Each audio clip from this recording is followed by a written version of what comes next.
ಸಂಕ್ರಾಂತಿ ಹಬ್ಬದ ದಿನ ಈ ತರ ಒಂದು ವಿಡಿಯೋ ಮಾಡೋ ಪರಿಸ್ಥಿತಿ ಬರುತ್ತೆ ಅಂತ ನನಗೆ ಗೊತ್ತಿಲ್ಲ. ಯಾಕಂತಂದ್ರೆ ನನ್ನ 3 ವರ್ಷದ ದುಃಖ ನೋವು ಯಾರ ಹತ್ರನೂ ಹೇಳ್ಕೊಳಕ್ಕಾಗದೆ, ಯಾರ ಹತ್ರನೂ ಕೂಡ ಶೇರ್ ಮಾಡ್ಕೊಳಕ್ಕಾಗದೆ ನನ್ನಲ್ಲೇ ನಾನು ಇಟ್ಕೊಂಡು ತುಂಬಾ ಹೋರಾಡ್ತಾ ಇದ್ದೆ. ನಾನು ನನ್ನ ತಂದೆ ತಾಯಿ 3 ಜನ ತುಂಬಾ ಹೋರಾಡ್ತಾ ಇದ್ವಿ. ಅದು ಬರ್ತಾ ಬರ್ತಾ ಅತಿರೇಕಕ್ಕೆ ಹೋಗ್ತಾ ಬಂತು. ಅಂಡ್ ಈ ಒಂದು ಬೆಟ್ಟಿಂಗ್ ಆಪ್ ಅಂತ ಏನ್ ಹೇಳ್ತಾರೆ, ಇದರಿಂದ ಎಷ್ಟೋ ಫ್ಯಾಮಿಲಿಗಳು ರೋಡ್ಗೆ ಬಂದಿದೆ, ಎಷ್ಟೋ ಫ್ಯಾಮಿಲಿಗಳು ಜೀವಗಳನ್ನ ಕಳ್ಕೊಂಡಿದೆ. ನನ್ನ ಫ್ಯಾಮಿಲಿನೂ ಕೂಡ ಅದ್ರಲ್ಲಿ ಒಂದು ಅಂತ ನಾನು ಹೇಳ್ತೀನಿ. ಯಾಕಂತಂದ್ರೆ ನಾನು ನನ್ನ ತಂಗಿ ಆಲ್ಮೋಸ್ಟ್ ಸಪರೇಟ್ ಆಗಿ 3 years ಆಯ್ತು.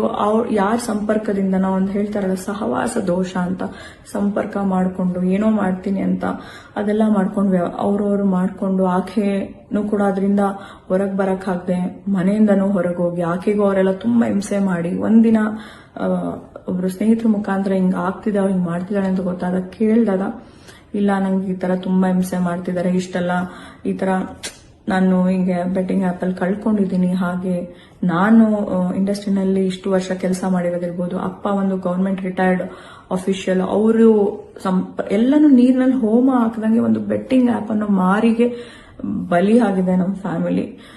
ಇದನ್ನ ಎಲ್ಲೂ ಹೇಳಕ್ಕಾಗದೆ 3 ವರ್ಷದಿಂದ ನಾವು ತುಂಬಾನೇ ನನ್ನ ಮನಸ್ಸಲ್ಲೇ ಇಟ್ಕೊಂಡಿದ್ದೆ. ಎಲ್ಲರೂ ಕೇಳ್ತಿದ್ರು ಯಾಕೆ ಫೋಟೋ ಹಾಕ್ತಲ್ಲ, ಏನು ಆಗ್ತಲ್ಲ, ಎಲ್ಲಿ ಹೋದ್ರು ಏನು ಇರ್ತ ಅಂತ.